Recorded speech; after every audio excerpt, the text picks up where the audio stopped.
Hey friends, it's Megan here. I'm gonna get started. As people join, I'll continue to add you in. Otherwise, I'm gonna get chit-chatting here. Real quick recap. Here are our main habits that we're working on and continuing to be 1% better. And that may change week to week. So we've got our 5-minute habit, eating protein, trying to eat slow, getting some good carbs, eating to satisfy, so not eating until you're stuffed. And then we started talking about fats a little bit last week. So today we're going to talk a little bit about fats, a little bit about metabolism and things that you can continue to do to improve. All right, so metabolism. Some of you have mentioned to me that maybe your metabolism is just fucked, screwed, or whatever.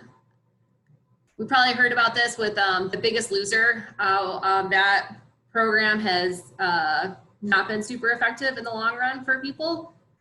And what happens is if you have done a lot of yo-yo dieting or extreme dieting, you might need to have a lower daily calories than someone who hasn't dieted before. But that doesn't mean that's going to last forever. As you slowly work to get up to a maintainable weight that you're looking for, body comp, you'll end up finding the balance that you need. If you think this is you, shoot me a message offline and we can talk about it in a little bit more detail. All right, so high level though, if you do think that your metabolism is screwed up, or if you've reached a plateau, more importantly, so let's talk about this plateau. You've been making progress, and then all of a sudden, things just aren't moving.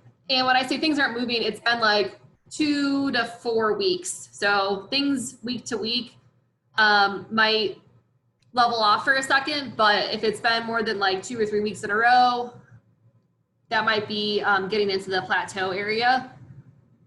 All right, so talking about protein. I'm going to emphasize protein again. One of the benefits of eating more protein, in addition to all the other stuff I've mentioned before, is that it requires more energy to digest protein than it does carbs or fat. So when we talk about a calorie is just a calorie, that is true to a certain extent, but when we talk about the energy it requires to digest, it changes just a little bit.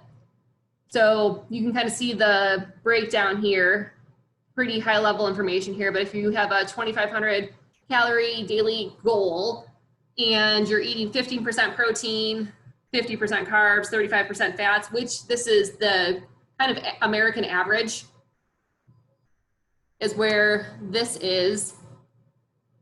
It takes about 185 calories per day to digest that. If you keep calories all the same and bump up protein just a little bit, so 15%, carbs down to 40%, fat to 30%, which is usually where I like people to start anyways, is a pretty good balance here. Your total calories for digestion goes up to 265. So calories are the same, but it's taking more energy for you to process the protein. So you're getting kind of a bigger bang for your buck, if you will. Then we get into the variety. Some folks get stuck in a little rut, which is totally fine if that makes it easy to maintain some goals that you have, but the bigger variety of fruits, vegetables, quality carbs, healthy fats that you can get into your world, the better off you will be. You can look along with the notes here, you can kind of see just a reminder why the vegetables are important. I have some people that are trying to go keto and they are not adding vegetables into their world. So they're going mostly meat and fat, but vegetables have a lot of magic here and they're important in every diet. Same thing if you ever went low carb. Different things can happen if you don't get enough carbs. And then same thing with fats, etc. All right, if you're in this plateau, another thing that you can try is by removing a little bit from your daily intake. I would start with 1 to 2 handfuls of carbs or 1 to 2 thumbs of fats, depending on where you are, what would be easiest for you. So not what is the most, but like what's the easiest thing that you could maybe take out. So you'll notice that it's 1 to 2 thumbs or handfuls of carbs. It's not like cutting out an entire meal. Just small little things will make a big difference in the long run. My only thing I want to mention is plateaus tend to come when we aren't really following our eating protein, getting whole foods, getting sleep. So we kind of like gone off track a little bit. And in general, according to the research, not saying that you specifically, but research shows that most people are eating more and exercising less than what they truly are. And let's get into if you've hit this plateau, if you feel like your metabolism is screwed up, if it's not moving at the speed that you are hoping for. This is pretty complex, and it's a relatively new field of study, and it requires behavior changes. There's no like fast magic bullet to make this happen. So as you know that, you can do quick checks in. Are you getting a variety of movement into your world? So resistance or strength training? Are you getting cardio? And not just HIIT cardio, but also some kind of long, slow, steady cardio, like long walks, easy bike rides. Are you getting some gentle yoga or foam rolling in to help with recovery? And then are you getting daily movement that we're missing right now, since we don't have to really go anywhere for work or to play? But how can you add in some more walks into your routine, even if that's just pacing in your apartment or house? Is it doing a walk in the morning before breakfast or after dinner? How to increase some of your kind of daily movements. Might even be just like you end up standing at your desk, at a stand-up desk for 20 minutes a day and work up to an hour. That can kind of help what you're spending energy-wise during the day. If you are not getting consistently 7 to 8 hours of sleep at night and feel tired during the day more than once a week, getting a good sleep routine is important. I'm going to talk more about that next week because it's a pretty big topic. Same thing with stress. I know that we've talked about this multiple times. We are living in a pandemic. There's a bunch of other shit going on. The election's coming up too, which is causing even more stress. That being said, as much as you can do to kind of lower your stress, it says lose a lot of body water, so you lose some like water weight if your stress is lower. And so that's really important. So getting enough sleep, managing your stress, and then also being nice to yourself. I can't emphasize this enough. If you are nice to yourself, you're also going to have less stress. But with that self-compassion and kind of being happier with your body, people tend to have a lower BMI or body weight, and then they end up eating a little bit less of the junk food and the stress eating and emotional eating. And what's really important is having that better relationship with food. So you're not spending a lot of time and energy freaking out about food. And I'm glad that Julia jumped on here, which we'll laugh about this in a second, talking about stress and kind of some self-compassion here. I'm gonna hit up meditation one more time of a lot of the benefits, and she's a doctor, so she knows that meditation can be very great. And when I say meditation, I think a lot of people think of that like sitting in silence and just kind of umming, but there's a lot of different ways that you can find meditation, whether that's just a mindless, repetitive act that your brain can kind of shut off. That is important too. And letting your breath just be natural and deep is really important. So you can kind of see all the benefits of meditation, and then some of this magic stuff towards the bottom. So big things about meditation. I would recommend like starting for 2 to 5 minutes if you're not currently meditating, and do that for a week. And then you can add another minute or just stay at the 5 minutes. You might work your way up to 20 to 30 minutes, but really just that 5 minutes is going to be magic. My recommendation for the week is to give it a shot if you're not currently doing it. Finally, since we have a couple people on now, we'll talk about our kind of planning for the week. What are you confident about right now? What might be challenging in this upcoming week? And what's one thing that you can kind of focus on this week to help yourself?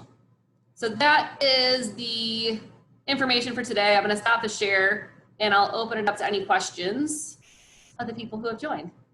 And since I called Julia, I'll let her, unmute first. I was like, you're gonna make me go first. So the thing I'm so proud of, I'm still very proud of my cutback of desserts. I think that's going very well. Wait, I just need to pause because just so everyone knows. So Megan's prejudgment of me, are we gonna go down this path? Oh, so I did judge Julia because she was going down from to 2 or 3 desserts a week. And I was like, really? That's your goal, to just do 2 or 3? And I've been working with Julie for a long time, so I forgot, and I realized later and apologized that her dad eats a dessert after every meal. So every single one, and that includes breakfast. So where her starting point, I was not respective of where she was starting from. Do that now, and I think that's awesome. So yeah, I think I've been very good about that. I do feel like I'm getting better on the protein thing, but I do think there's always room for improvement there.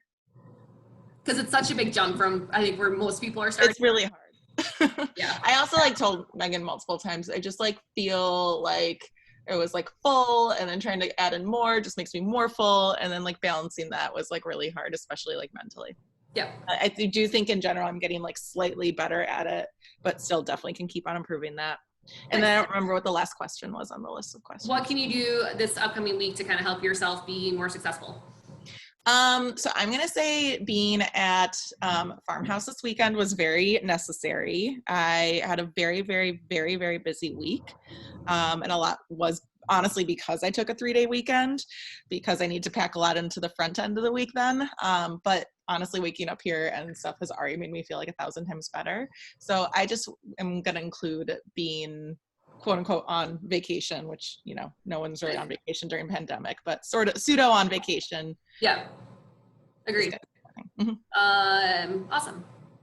Gina, anything? Oh, I had 2 weeks where I felt like I was doing the thing, and then the last week has just been utter garbage. Ordering out multiple times and whatever. So I think, but the one thing I will say in terms of self-compassion is that I have been really mindful about stopping eating when I'm not hungry anymore. So even though we've ordered out a bunch, I didn't go for that whatever 3rd slice of pizza, or I got a big ass piece of carrot cake that I ate for 3 days, where normally I would just eat the whole thing in one sitting, because I was done. So I guess that's good. I'll try to keep that up. I think I just need to recommit to actually cooking food this week and not ordering, but yeah, that's intention. I like it. Kate, do you want to share? Sorry, I'm on mute. I've been a big sack of garbage this week, but I've been working out every day. So except for one day when Megan gave me a rest day. So I blame that on Megan that I don't work out. But at least I'm better than I was at the protein. 100%. And I'm gonna this week so I'm having surgery on Wednesday, and I also think my dog is dying. So that's stressing me out. So I'm just eating. Sorry. Anyway, but so I'll be okay. I think just dealing with that. Yeah. Yeah, Kate, I didn't mean to put you on the spot here. I feel like now. She's so much better than she was yesterday. I don't know why. I'm just looking at her. Okay. All right. She's very old, so it's not unexpected. Yeah. All right. Well, yes, I think everyone's doing super awesome. You guys are so much nicer to yourself now than you were 3 months ago, by the way, which I'm taking that for a win. So in terms of just for planning for the week, the one thing that always seems to help people is just to write down your plan. Even if you don't follow it, like 100%, like it might get you that one meal where you, yeah, so that would be my only suggestion, is to come up with a plan and go from there. All right. And Julia, great point. We all need to go on vacations, like even if it's just like disconnecting, but to get even if it's like for a couple hours, need to do that a better job of that. So I feel like turning off the email and the stuff like work calls is just huge. Yeah, it's huge. I have one plan for Labor Day, but I need to like do that like maybe every like 5 or 6 weeks now versus like 3 months, which was okay pre, COVID. Right. Awesome. Well, great job. Thanks for joining, and I'll see you guys next week. Bye. Thank you.